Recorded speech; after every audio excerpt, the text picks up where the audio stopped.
Hello, everyone. Welcome. I'm Stephanie Chaikin. I'm the director of the Center for the Arts at New Jersey City University.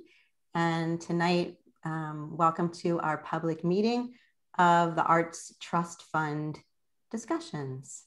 We've been having great discussions so far. We want to continue.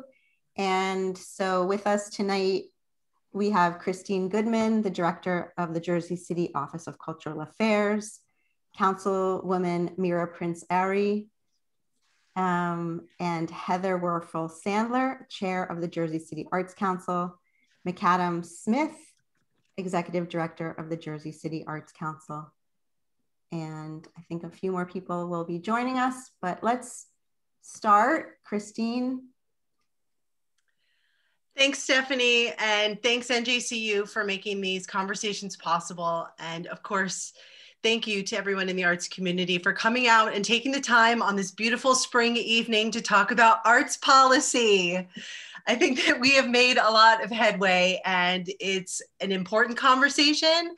It is the conversation you are participating in now is going to have an impact for generations to come for the arts in Jersey City. So this is an important time. And I think that your input is valuable and it's important that we kept the conversation going from last week. Anybody who was here last time knows that we just started to dive into goals and priorities, which we're going to bring up on the screen now for you to review.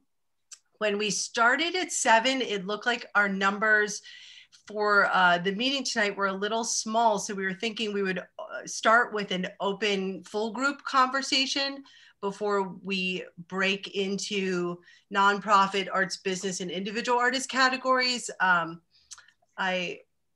we're at 23, so we're kind of at the point where we could start thinking about breaking out. But really the point of today's meeting is for us to review the goals and priorities of the Arts Trust and to start talking about what you see being a good fit for your organization or yourself as an artist and thoughts around those priorities that we've outlined. So Sabrina has graciously pulled up the document that we introduced last week, and we can take a moment to review that. And then in the chat, is it possible to post? There we go. You're great. So you can look in the chat and that's where you can download the document yourself if you weren't able to last week or if you are just joining us this week. And as always, you can see ordinances, timeline, follow-up notes, FAQs, and this document at jerseycityculture.org. So let's just take a few moments and read through. Christine, I don't mind reading it aloud in case that's helpful great. for anyone. Sure. So yeah, anyone's welcome to pull up the document and read on your own if you prefer. But we start here with, we strive to fulfill this goal by supporting, the Jersey City Arts and Culture Trust Fund seeks to create equitable access to the arts in Jersey City. We strive to fulfill this goal by supporting organizations and individuals that, one, expand the impact and inclusiveness of the arts in Jersey City. 2, revitalize shared spaces through the arts. 3, build community connections through art. And 4, create creative and economic opportunities for artists. And then 4 of the things that we are looking for from applicants will demonstrate high standards of artistic merit, will demonstrate the ability to complete a proposed project with measurable goals, will identify and implement a public benefit in their proposal that can be achieved within the grant timeline, and will submit a final report with stated outcomes. And so this is a working draft, of course. These are the goals and priorities we came up with through our research, and we're here tonight to hear your feedback if this is on the right track, if we've left anything out. Some of the grant programs that we're looking at are grant programs for arts education, which would be open to nonprofits and arts businesses. Program grants, so any project or program grants that serve the community, and that would be open to nonprofits, arts businesses, and individual artists. Operational grants for nonprofits and arts businesses. Individual artist grants, which we are conceiving possibly a fellowship program, and that would be specifically for individual artists. Public art program, and that would have a little bit different application process through an RFP and the Public Art Commission. And then we're also working with the idea that there will be different priorities annually. So obviously some things that come into focus this year are recovering from this pandemic. Hopefully that's not going to be an ongoing thing. So there's an idea to reserve a portion of the trust for annual priorities as other things come up, needs in the community, that the Arts Trust Committee can designate an annual priority. And so some suggestions for starting that this year would be COVID recovery. And then we've also heard a request several times to maintain reserved emergency funds for emergency grants for artists and groups. So this is a starting point.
Okay, so 2 questions that have come up in the chat. One that was answered, but just in case you all didn't see it, what does an RFP stand for? That's a request for proposal. That's something that goes out anytime, for example, the city is entering into any sort of a contract, but it's also pretty common in grant writing and the like. And then the next question is, would artists or organizations be able to apply for more than one kind of grant?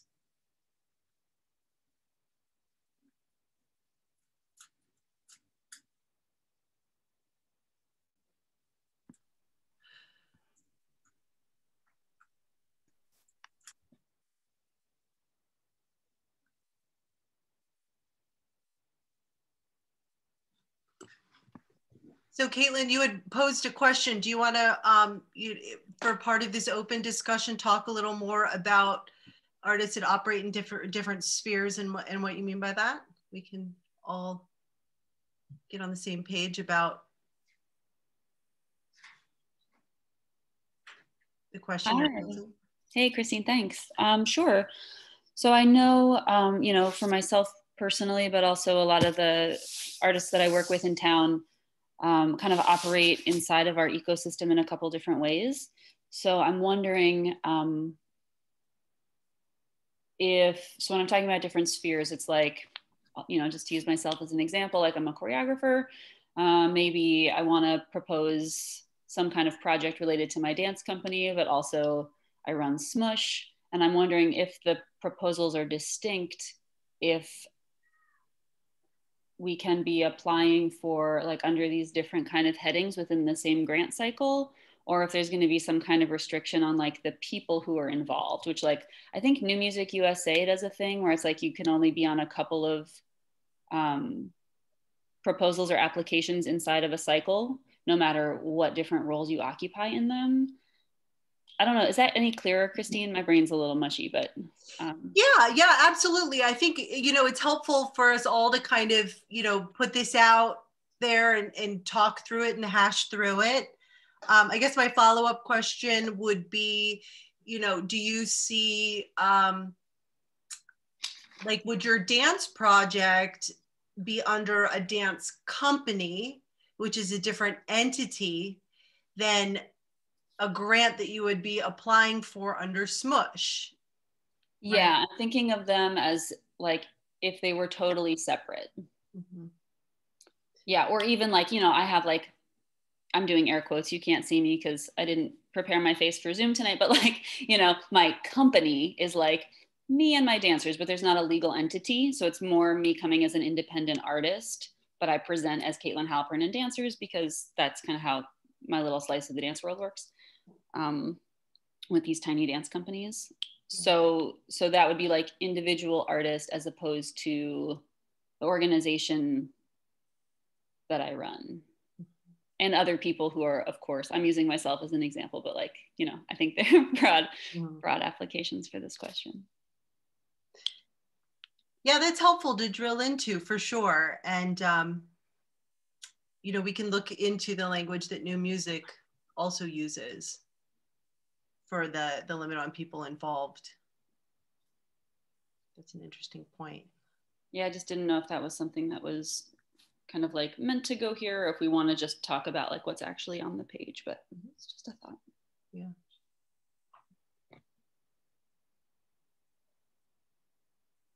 So Deep Space, do you want to hop on and give some more on the max percentages in terms of you know, what your perspective is on it? It's okay if you don't feel like it. Caitlin, thank you for letting me put you on the spot. But you know, Deep Space, if you're willing to jump on, that's fine. You know, we'd love to have you kind of just give your perspective on that. Yeah, no problem. Keith and I are here. This is Jenna. Hello. Hi, everybody. So I guess we've been, you know, as we've been having discussions with various people in the community and trying to kind of help people understand that regardless of what type of art they're in, they can apply. So we've been trying to get our comedians to join and dancers to join and help them understand that this is for them too. We also recognize that there's only going to be so many grants, individual grants that can be given in any year.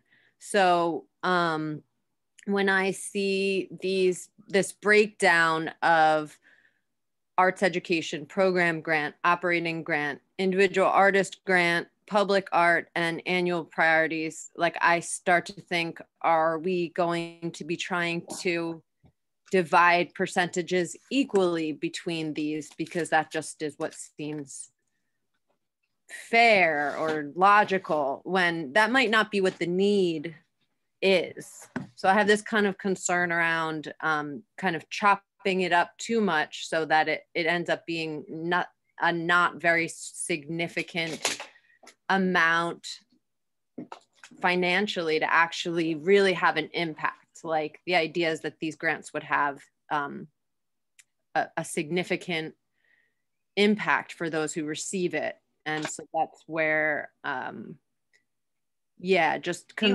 you have any impulses here as far as what your percentage would be? I think just thinking about it a little bit, we were like, all right, well, let's break down if the city accountant said 1 million would be what we'd be getting for the trust fund off of this quarter penny.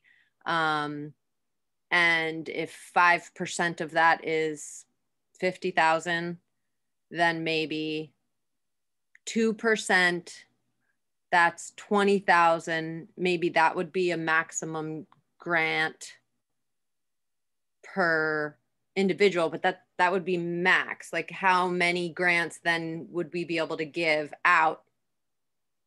So so going back to what you were saying as far as grant categories. Yeah.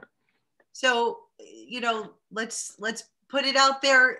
What would be your, you know, for you and your organization through the lens, or whatever hat you're wearing right now and lens you're looking through, what would you put as the order here for percentage priorities of the grant categories here?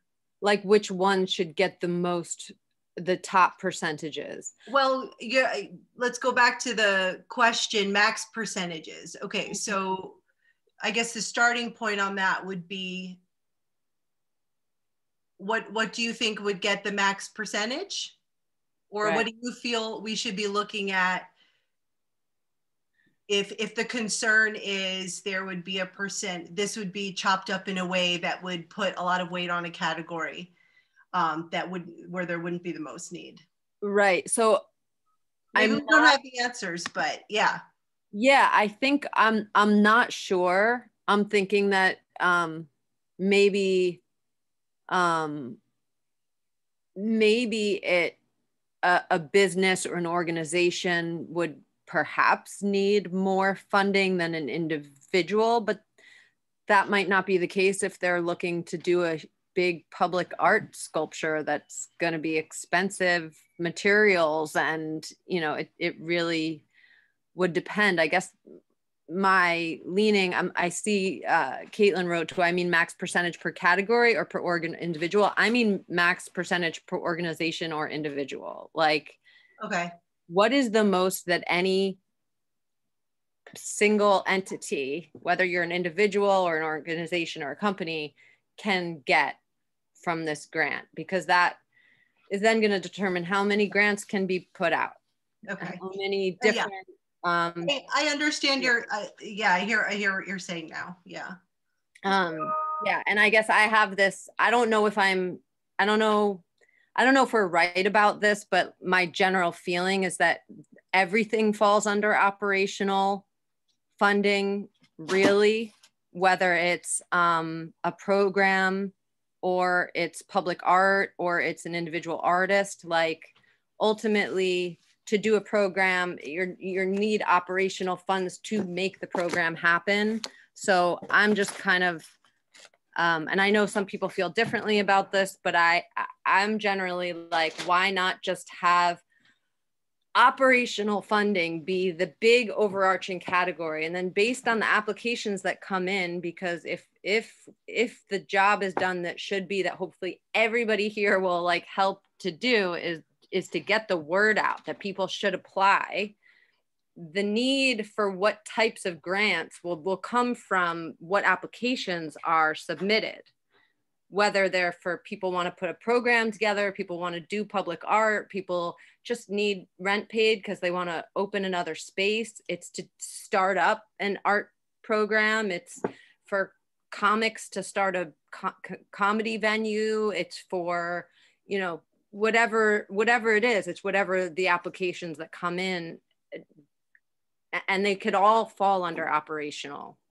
That's my thought. Like, I'm concerned about the splitting up the pie into this is for who under what category. Just operational funding that people are allowed to submit for, and then we see what the need is, and you analyze it every year. Who did we impact and how? And is there a need to help more individuals or more organizations, or base it on that, like have it come from the community, needs based. Great. Okay, so I think that's a really good starting point, and something for us to drill down more into.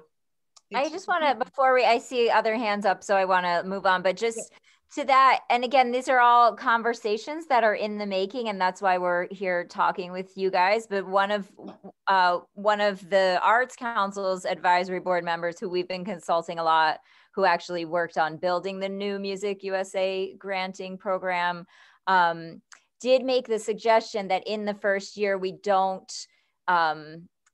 not decide ahead of time what these percentages are. So you can imagine, let's just say we decided each of these was 20%, and then we get 100 applications for operating and only 2 for programs. Now those program grants are getting $100,000 each. So we are not planning to set that. And that was also part of the argument for doing a letter of intent the first year around. So if that's something new to anyone, that's just simply that the preliminary The actual application will be a month ahead. Anyone who thinks that they would be interested in applying for a grant will write a letter, very simple. The Arts Council is planning to help folks with this, but just saying, I intend to apply for a grant, here's what I do. And then at that point, before the applications open, we and the city will have a better idea of like, oh, wow, we got 50 letters of intent in this area. And at that point, we might be able to have a better idea of what those caps are, what's the max amount for a grant and things like that. So I think in this first year, we're trying to leave it as open as possible to allow for what you're talking about, Jenna, which is, different kinds of things to come in and allow ourselves to see what we have. Hopefully that's helpful. Annie? Yeah, I'm muted. Okay, can somebody scroll up to the very top of this page? Okay, the thing in bold, the Jersey City Arts and Culture Trust Fund seeks to create equitable access to the arts in Jersey City. I think that we could really revisit that statement. When I have been thinking about this arts fund, of course, equitable access is an absolute bottom line must. It can mean a lot of different things, by the way.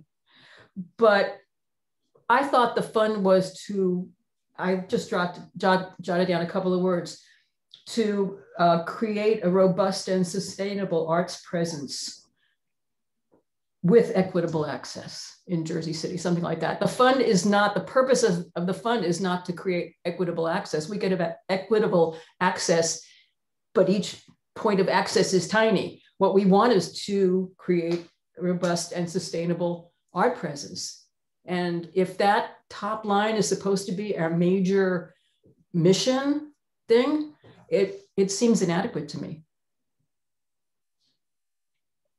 Taking notes. Thanks, Annie.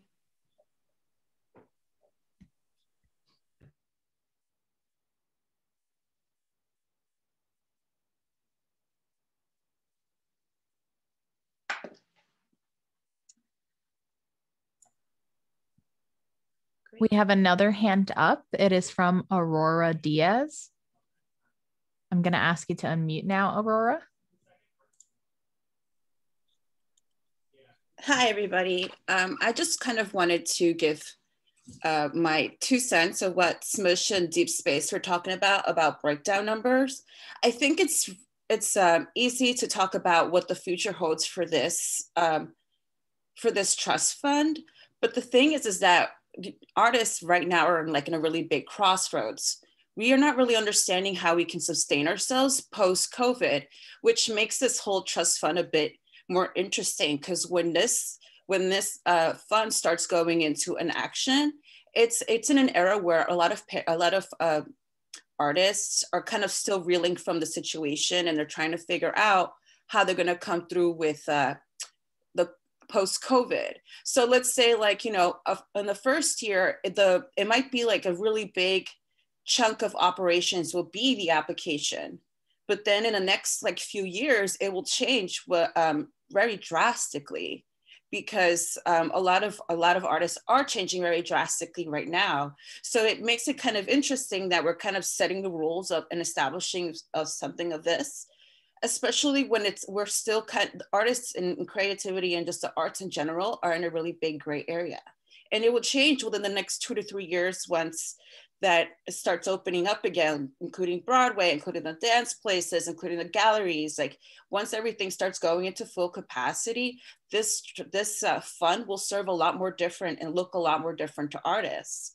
So it's really weird. The first 2 years of it, they're going to be highly experimental. So I think there should be an open way to kind of keep readjusting this as the years go, because of how things are going to change. If we establish the way that this is right now, it could be a little bit too hard, or in the end, later on, not be that accessible to what artists want, right? Because if it's only for programming and stuff like that, well, that funding is limited. And honestly, when it comes to me, I'm not looking any funding or even thinking of any funding of any like creative project right now. Like I don't want to be at that person who's like creating an event, because of obviously there's a lot of responsibility right now, especially with COVID. So I think that's something that needs to be kind of addressed, that we are in a very unique space right now to do this fund. So maybe there is some sort of like malleability to it, or when it can come back. Like what I think someone said, like maybe like the first year has the thing of intent and stuff like that. But also I think it's like very wise that the first year doesn't become like this kind of like, we don't know where the money's going to go. Oh, we're just going to put it somewhere. And then there's a lot of artists that really need it for rent or equipment or all sorts of stuff. So I think this is something that needs to be thought about. Yeah, that's a really great point. A couple responses to that. First, this outline that we're discussing now is going to be presented to the committee, and the committee will take in all of our feedback in how this trust will be executed. And because this is going to be worked into the committee's priorities, their priority handbook and guidelines for administering the trust, they also can evaluate. And in fact, we as the people involved with this process have put on the ordinance that we expect them to evaluate the effectiveness of this process and to go back to the drawing board if necessary, and to make sure that the trust is having the impact and speaking to the intended reason why the taxpayer voted for it, which was to encourage arts and culture programming and activity in Jersey City. So another point on that too is, you know, I think there is a little flexibility where it might not be a primary category to have this annual priorities area, because it provides a little bit of flexibility to be responsive to the current environment, which, as you said, is always changing, right? So, you know, it gives us just a little bit of an area to say, oh, hey, we couldn't anticipate this. You know, let's see if this could be something that the committee can address through that annual priority category. Thanks for your feedback. Do we have anybody raising their hands? Currently, we do not. So the timeline, you can see the timeline on jerseycityculture.org, where we try to give as much of an update as possible. Right now, the goal is to have is this year by the end of the year. And, you know, it's a goal we're really trying to stick to as much as possible. And so hopefully we'll be able to keep to that. Sam? Oh, yep, I was about to say we have a hand up from Sam. I'm going to ask you to unmute, Sam.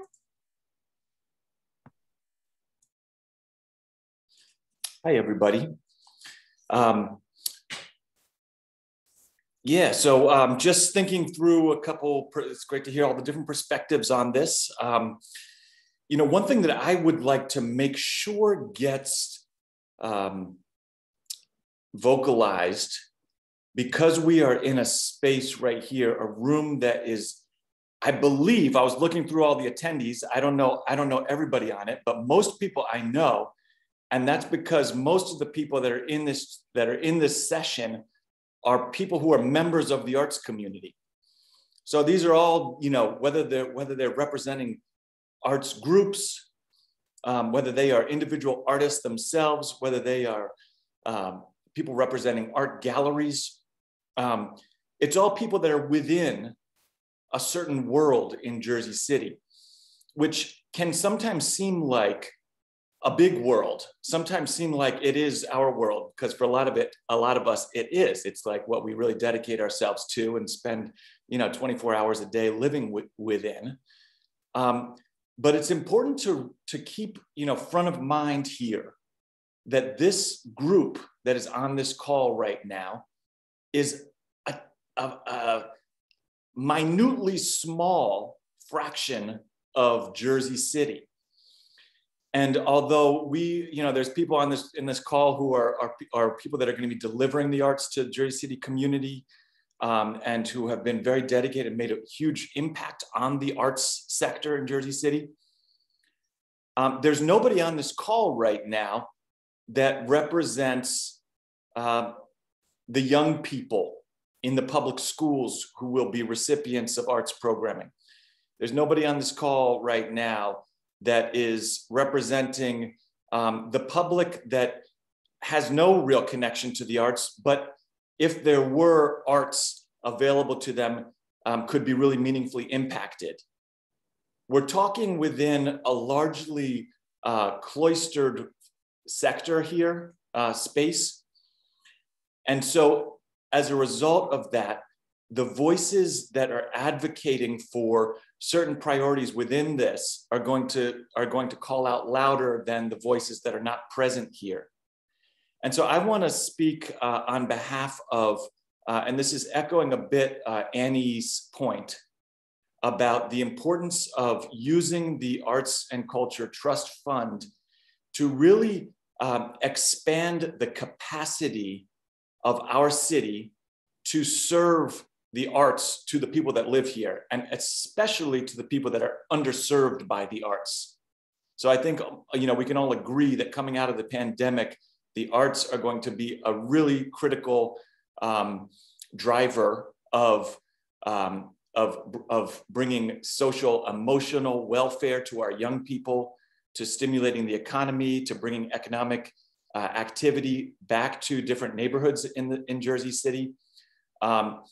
And so I want to make sure that, when we are talking here, that we are not just talking about our own individual interests, serving the arts, could make sure the artists have work, although that is extremely important. I really want to make sure that we are viewing the Arts Trust Fund as, as a catalyst, as a seed grant that can be used to really exponentially grow how people in Jersey City interact with the arts. $1 million sounds like a lot of money, but it is ultimately, not that much money for a city of this size. Compared to other municipalities, it's not a huge amount of money to be dispersing. And given the lack of equitable arts funding to our city, which is well documented, and many people on this Zoom call are well aware that Jersey City is consistently underfunded by the State Arts Council, by private foundations throughout the state of New Jersey. $1 million is not going to take us that far. So I just want to make sure that we are viewing this art, like Annie said, this funding is not going to do the job that we all want it to do, but maybe it can be used as a catalyst to drive the expansion of the ways that arts serves Jersey City, and the ways that organizations in Jersey City are able to raise additional funds to really widely spread the availability of arts in Jersey City. So I want to just voice, those. I guess what I'm saying is, sorry for the long rambling speech. I just want to really emphasize, looking at community impact in the proposals that are put forward for funding. It's important to serve artists, but more important to serve the community in a widespread fashion, and also to look at how we can use, how these funds are being used to expand total economic activity and access to the arts, not just what a singular grant from the Arts and Culture Trust Fund would pay for, but how is that funding being used to really grow the availability of arts in Jersey City. Okay, thanks. That's my point.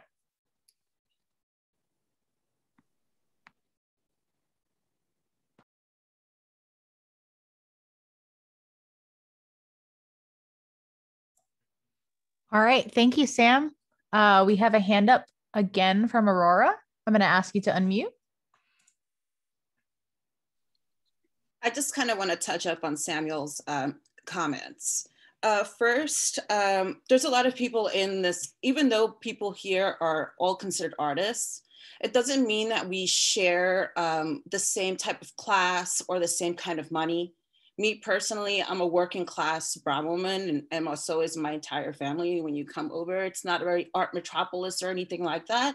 It's just that I've been always a big loudmouth, and I think that everyone should be into art. So I started finding my way to be representing and also represent people that I know for a fact won't ever come to any of these things. So, you know, the thing, Sam, it's not about like speaking for those people. It's understanding that, you know, this is a very complicated and privileged process to show up to a political board and tell them what you feel about this fund.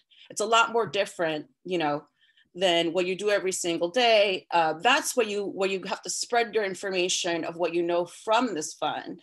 Because a lot of people, look, everyone says there's a fund for this, there's a fund for that. And a lot of people are like, okay, no problem. But that has to do with the fact that that's what the people were asking for equity. Last week, a lot of artists who are not from downtown were asking for equity of the fund. So that's already been touched by artists who are affected the way that you say, Samuel. And, you know, I think that just because you've known in the artist doesn't mean that you're successful or that you can't, or you have the opportunities that you would assume that others have. So I definitely think that the fund isn't and shouldn't be downtown centric. That's probably the main point of how this cannot be.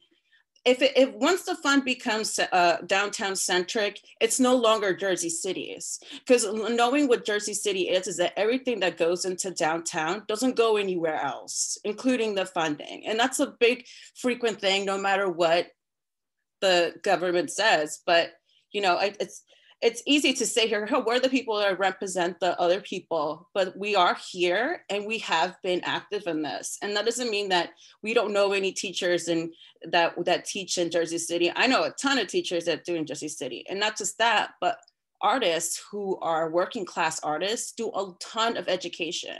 So our personalities and the way that we integrate ourselves in the community, we make sure that we use our voice, that we're here at 7 o'clock to talk to Christine, to talk to Heather, to hear what everybody else is talking about.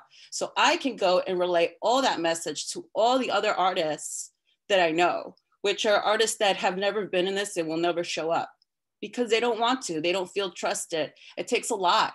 This takes a lot because it's connected to the government, and there's a lot of artists that don't.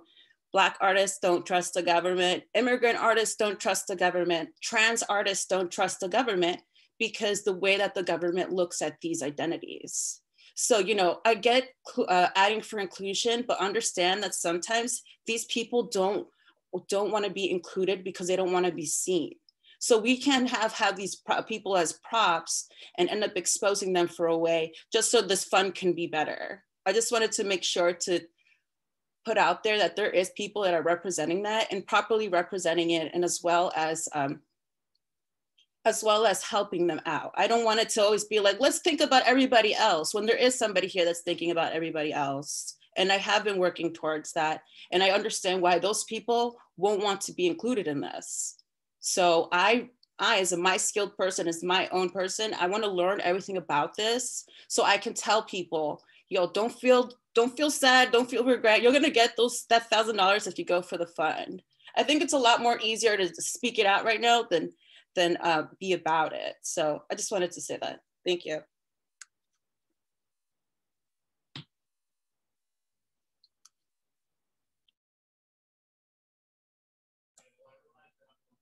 Okay, thank you for that wonderful point of view, Aurora. We are going to unmute Linda DeGeese. I'm going to ask you to unmute now. Hi, everybody. Can everybody hear me? Yes, we can hear you. Okay, as a person, as a woman who is on the autism spectrum, and I agree with Aurora Diaz about reaching minority communities. I really do. And I was at a place the other day on Montessori Avenue. It's a new place. It's called Outland Gallery. And there was artwork displayed. In fact, I was supposed to read one of my poems, but nobody showed up. And this is on Montessori Avenue, and it's a recently new place. And it doesn't seem like that many of the community knows of this place yet. Does that happen a lot when art galleries are new to the community?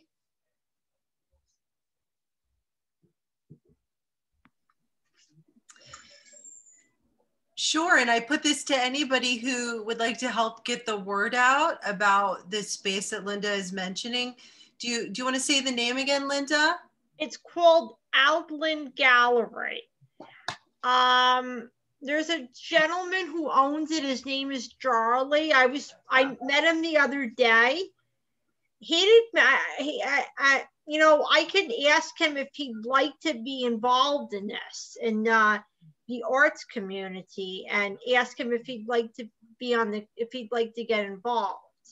Oh, Outlander Gallery, yes. Yes, and it is important as an arts community, as we've seen in the chat as well, and from previous points of speakers, together the arts community can help to get the word out and to encourage participation. So yes, absolutely, spread the word, encourage people to join. Leading up to this meeting, there were a lot of folks that would post on social media and just say, hey, you can get involved in these discussions. They're open and everyone's welcome. Yes. Thank you, Linda. You're welcome.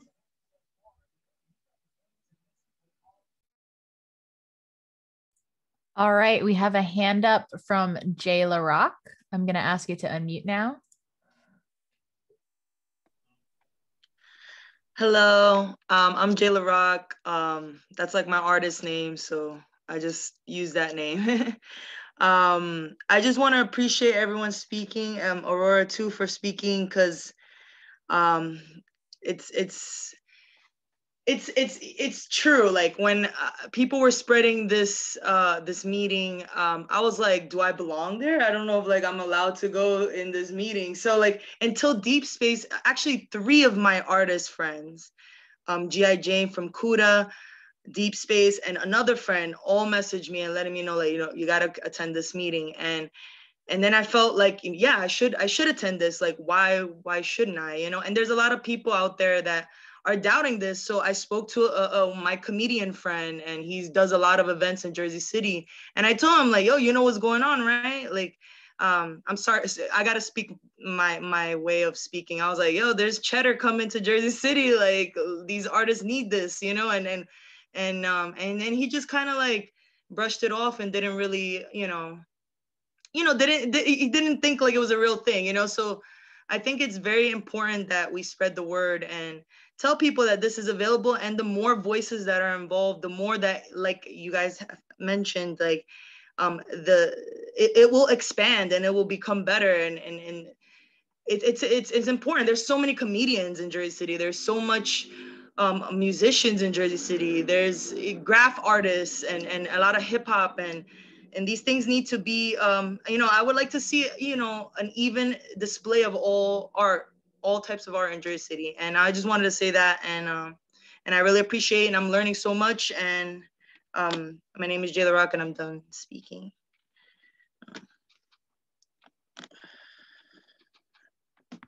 Thank you, and thank you for joining, and thanks for encouraging others to join. To Kat Hecht's point, as we move forward this year on this timeline, it is important that the arts community, that you as artists and organizers do reach out and encourage more voices to come to the table.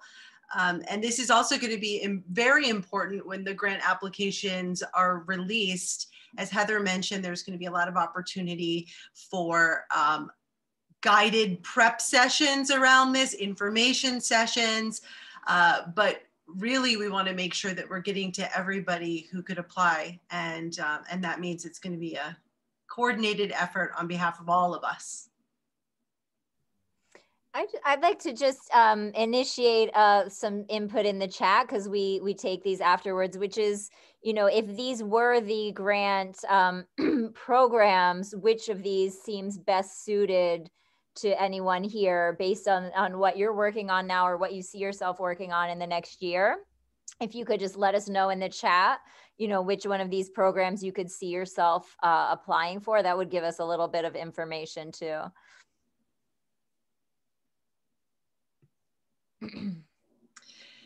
And one point I would like to make in response to what Sam was discussing, and something for us all to think about as well, is how this fund, really to echo what you said, Sam, will impact the taxpayer, the people who are putting their hard-earned money into a fund in a year where taxes are actually, you know, there's the school fund tax, people are going to see a lot on their bill.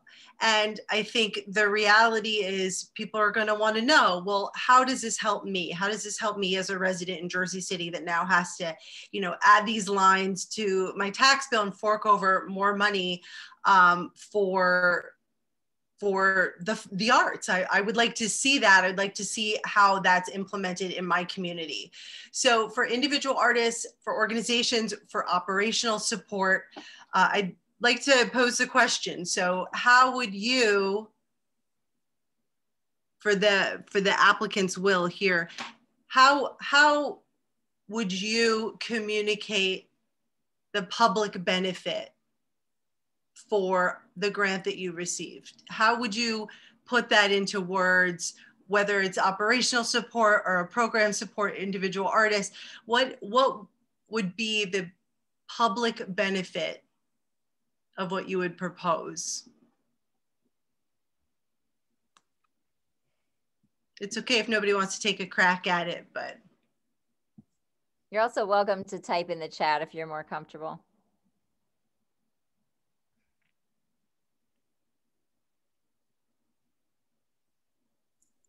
All right, it looks like we have a hand up from Sam Pott. I'm going to ask you to unmute, Sam.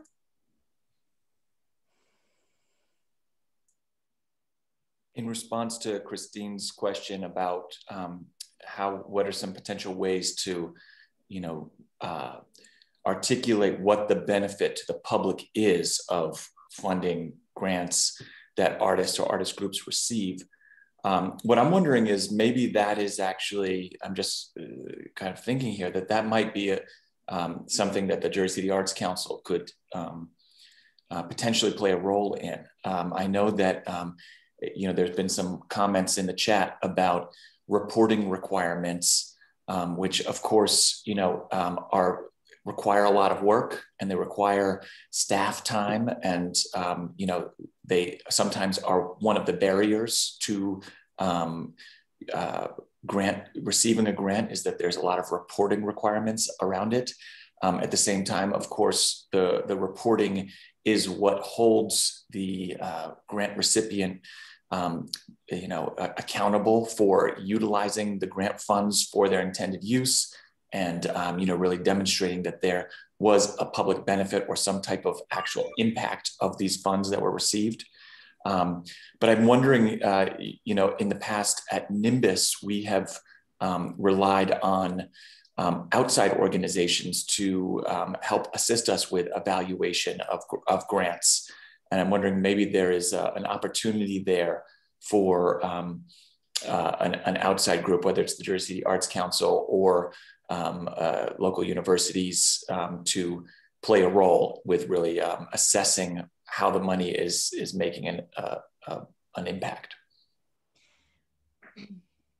I think, thanks, Sam. I think that could maybe be folded into, you know, part of what the Arts Council is striving to do. And I think partially we did that in the campaign was a lot of what we were doing in the campaign, like genuinely expressing why this was a good thing for everyone in the city. I think the part of the question is particularly for operating grants to, you know, how can we help people understand that an operating grant will ultimately come back around to serve the public? You know, because I know so many of your organizations, like I can personally see how that's already happening. I think that was maybe the question Christine was getting at.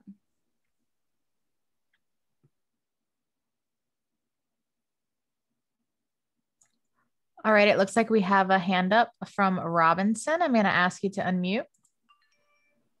Hi. Yeah, I wanted to, sorry, actually my husband was just talking to me and now my thought has gone completely out of my head. What were we just talking about? I'm really sorry. A little bit of COVID brain, I guess. Impact? Public benefit. Oh no, what was Sam saying? Sam, what were you saying? Jesus. Bringing an outside organization in to help with assessment. Ah, okay. Yeah, no, it's gone. My husband made me think about something else. Whatever I wanted to say was gone. I'm really sorry. Call on me later. I'm gonna. Okay, yeah, no problem. It's fine. This is the #1 reason I never got a husband.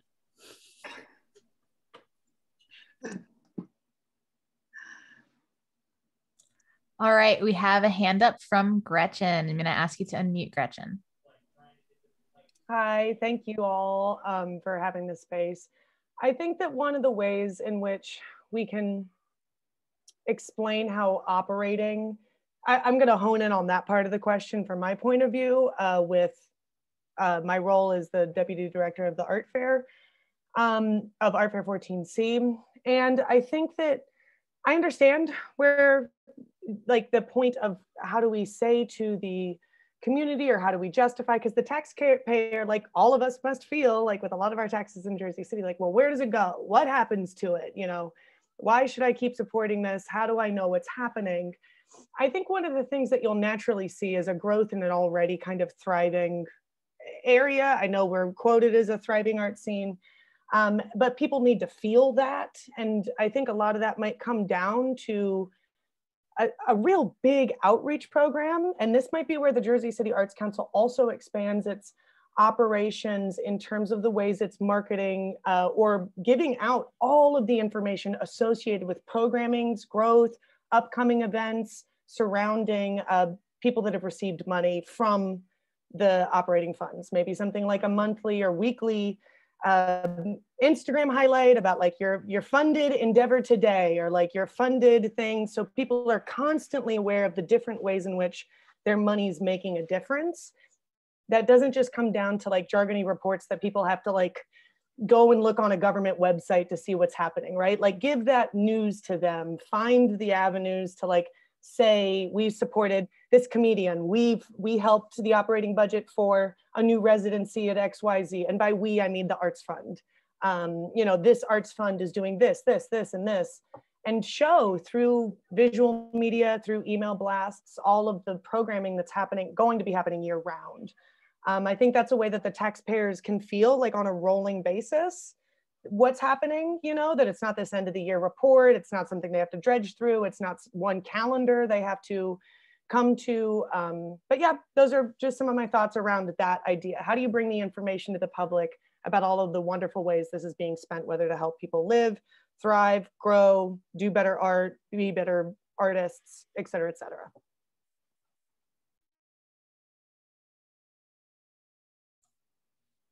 All right, thank you, Gretchen. It looks like Robinson may have remembered. I'm going to ask you to unmute, Robinson. It's not, oh, now it is. Yes, it was the word operational. When Gretchen said it, I remembered. Yeah, now I've heard, I feel like it's a truism that people don't understand, the public doesn't understand operational money and what it's used for, but I wonder if that's actually true. I mean, we've seen over the last few years that foundations are starting to understand it and do it. Like, is there I mean, I think people do know that things cost more than what their ticket cost when they go to the theater. That these things can be very expensive, and that salaries are involved, and that people work, and that there is overhead. So I just wonder, even whether beyond just, you know, the doing more outreach and doing more education, if maybe we just if we could do a survey. I mean, we basically did one asking people if they would fund the arts, and they said yes. And we didn't get super specific about it.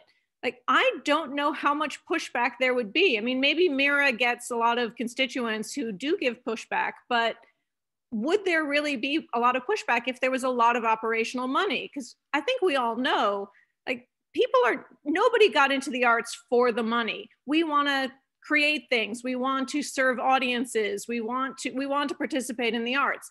So the operational money is not going to get squirreled away in a bank account in the Caymans. It's going to produce art.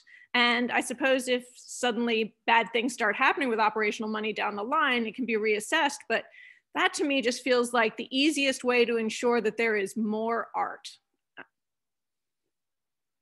That's it.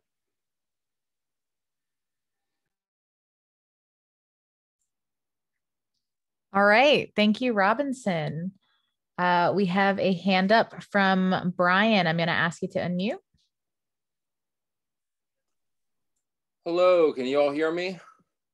Yes, we can. All right, awesome. Okay, well, I'm Brian from Riverview Jazz in the Jersey City Jazz Festival. A lot of great points. Gretchen brought up some really good points right there too. I think the important thing for the first couple years is that we all focus on the macro approach of get it to the people. This is a tax fund. If it starts doing a lot of small things that people don't see, which can happen, which should happen as well, it'll be gone though, quickly. I think it's really important that we be a little splashy. Things are getting on the street, things are free. So when Johnny Taxpayer, who's a plumber, comes walking out the street and says, oh, this is really cool here we saw today, he doesn't want to read that it's supporting something over here and he never got anything out of it. I think it's very important the first couple of years that we are a little splashy with the outdoor, free, hitting a lot of different people. For example, when if you go up to Montreal, you might go there for the jazz festival, you'll cut the corner and then you're at a sausage festival, and you cut the corner, you're at this thing. Doesn't mean we have to be a festival city. I'm not saying that, but I think that you feel then that as a taxpayer that you're getting your money's worth. I mean, a lot of people that pay taxes are not necessarily going to buy tickets and go to a theater, but they are going to go to the park and see a play in the park and then throw the Frisbee with their kids. And I think it's really important that we focus on not so much equity of who's getting the money, but that we're hitting the people. We're hitting all the different people, all the different neighborhoods, and they can physically, tangibly see it. In 3 years, we'll be able to do all types of stuff once they feel like they're getting their money's worth. But right now, I feel like it's very important that we make sure that it's tangible for the taxpayer. So that's just my two cents before we lose all the $1 million. So there we go.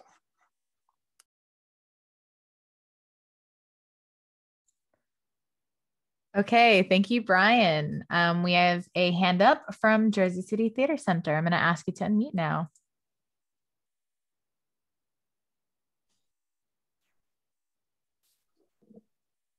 Hello, I don't know if you can see me. Yes, okay, I can see it.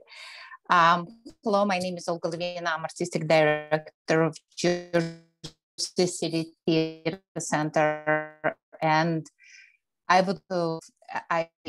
think everybody it was great from corners, also very spread out.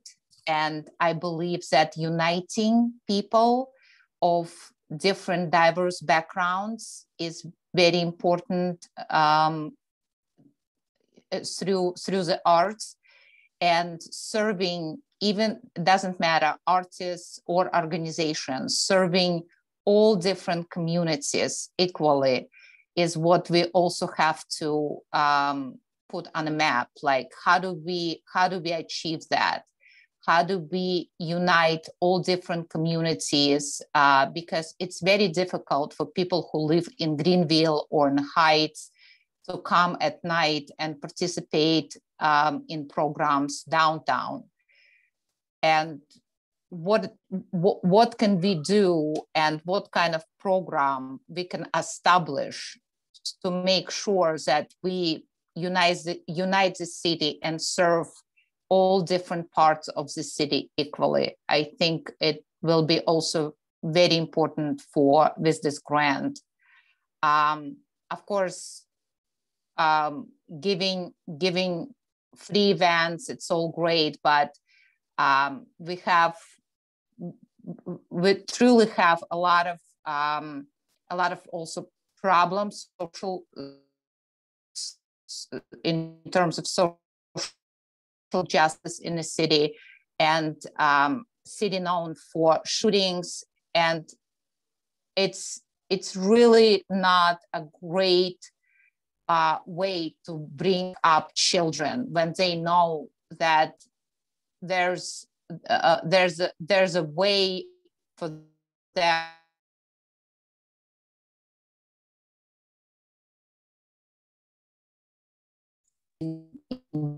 So how can we also address that through the arts? Because arts also bring and break that very structure. So I think education, unity should be on our list among all other beautiful things that art brings.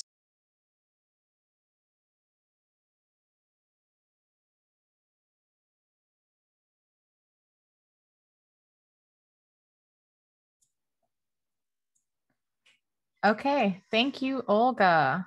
You were breaking up a little bit in and out sometimes. So if you would like, and you think we may have missed something very important, you're more than welcome to type that out in the chat. Next, we have a hand up from Kat. I'm going to ask you to unmute. Yeah, so something that I've been thinking about in terms of the goals, I don't see this on the part of the striving for the supporting organizations and individuals. And, you know, I think for the Arts Fund to really be successful, there also has to be thought into how to making it successful by helping arts organizations and artists who get the fund money. So I personally think that that should be a goal as well. I know that there's been talk on some of the meetings about putting forth how to write a grant, but I'm talking about a little bit more than that, like maybe a quarterly check-in, something like that, where you know, these people that have now gotten this money can get a check-in and say, hey, how's it going? Do you need help? How are you finding it? You know, maybe the committee makes a checklist of things that first-time grantors don't think about, and that information could be given with the grant money. So, you know, the support of doing this will make it successful. If it's not successful, if the people who get the money aren't successful, the fund won't be successful. So I think whatever we can do to brainstorm on that wave too, and make sure that it's included in the goals, should be very, very important as well.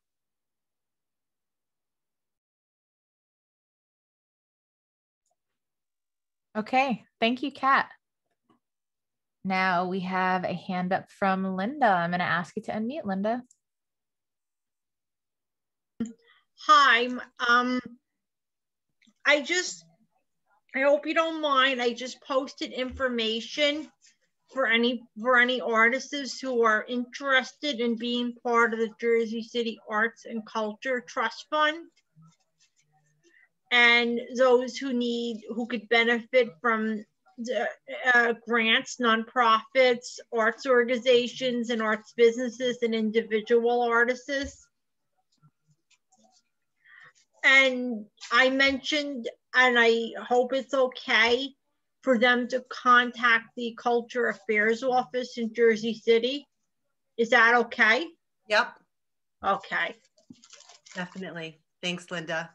Welcome. Working together. That's great. So we had planned to wrap up at 8. We're a little bit over. So I just want to give sort of the last, few minutes for anybody who has not said anything or put anything in the chat, take a moment now. We'd love to all hear from you. And if there's anybody who has not spoken yet that would like to raise their hand, we're going to close up. We're going to start wrapping up.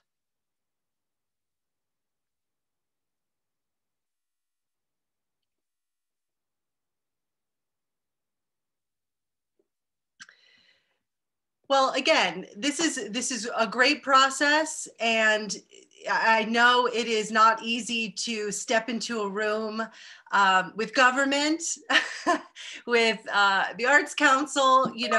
I know there are some people in this room that don't know me, Christine, before I was Cultural Affairs Director. But for 17 years, I presented arts programming as an artist. I am very much aware of the day-to-day uphill climb it is to live and exist in this world and this city as an artist and as a creative. And for myself, I appreciate you and the work and the continued struggle.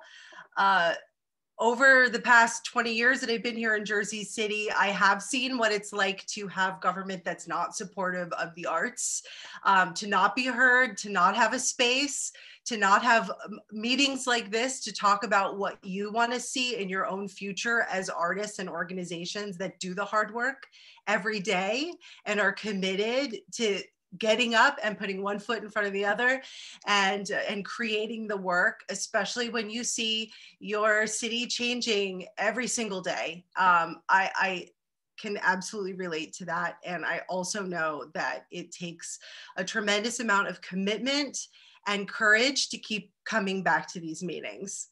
And I know this is not going to be the solution for everybody, and this is not going to solve all of our problems as an arts community and all of our challenges, but it's a process. It's a process that we keep coming back to the drawing board together as an arts community and improving. This whole thing is getting better and better and better every time we talk.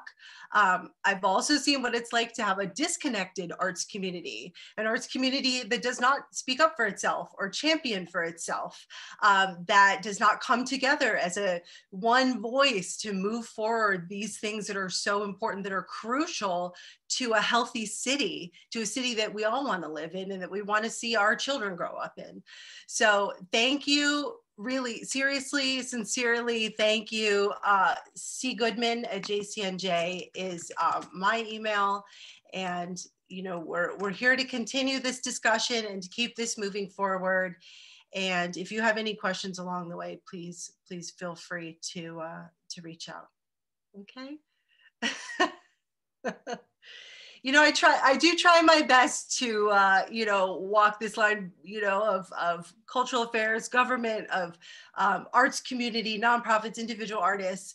But at the end of the day, this would not be here if there weren't people in the government completely supportive of this process, who really put a lot on the line to push this over the goal line. Equally so, artists who really made sure this happened. So it was a team effort. And I think it shows how far we've come as an arts community. And really we are right on the precipice of a huge growth for arts and culture here. And we do it by working together and by doing the hard work and rolling up our sleeves and doing meetings with government and the Arts Council and, higher education and, being up on Zoom way later than we should. So thank you for your time. I want to turn it over to Heather for closing words from the Arts Council. Sure, thanks, Christine. Yeah, and we should leave the chat, scroll through. There's some people who want to be in touch, so that's always a fun part of these meetings is afterwards I go on Instagram and make all my new friends. yeah, the Arts Council appreciates all of your ideas, and that, you know, there seems to be a support for us and our work, and an understanding of the need for an Arts Council. And, you know, we're putting as much time into this as we can. And we're really happy to be working on it, and happy to be able to meet with so many people. I did make a note in the chat earlier about, you know, the meetings. We do have, see a lot of the same folks, but I think at a couple of our early March meeting in particular, there was a lot of new faces. And that has been one of the Arts Council's outreach goals, is to bring new voices to the conversation. And we appreciate all of you who have been helping to do that. I think there are a lot of groups that we're in touch with that just aren't available to come, but their input is being brought into the meetings as well. And yeah, to Christine's point, I was in a play with Christine probably 15 years ago, and have been teaching here for more than 20 years now, running a high school dance program. So yeah, we are kind of in these positions, but I think we both come to this arts community from a similar place of history and deep, deep love for the community. So thanks everyone for letting us do this work. And Jersey City Arts Council at Gmail, you can email us any of your thoughts, questions, and suggestions. I don't know if anyone else from my board wants to say anything, or I'll hand it back to Stephanie to close.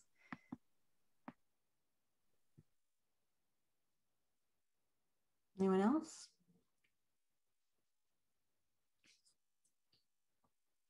Well, thank you so much, everyone, for coming this evening.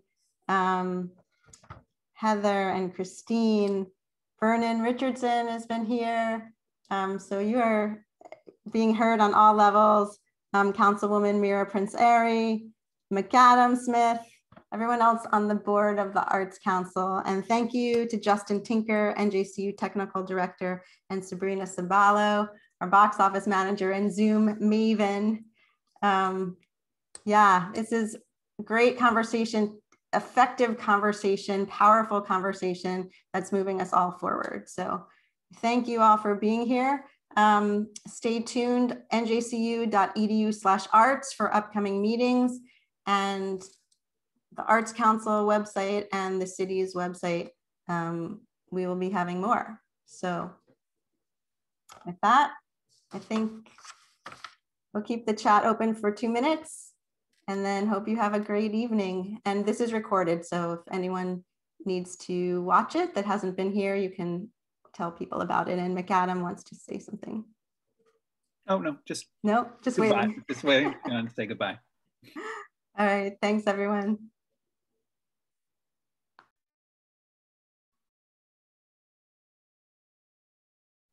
Hey, Stephanie, is it possible for us to stay on for 1 minute? Just my Arts Council. Okay. I don't know if Sabrina's still here. Oh, Justin's here.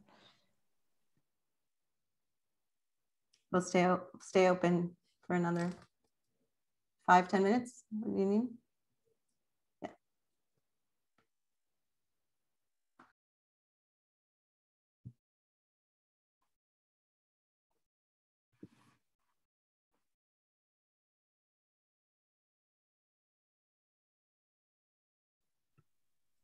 Yeah, I didn't know if since you made us host, if you could hang up, and then we just wanted to have a quick chat. Have a meeting? Yeah, but I don't know if that's even possible. Justin can advise. If I make one of you host, then it is. Okay. But then when you hang up, will all the recordings go to the? No,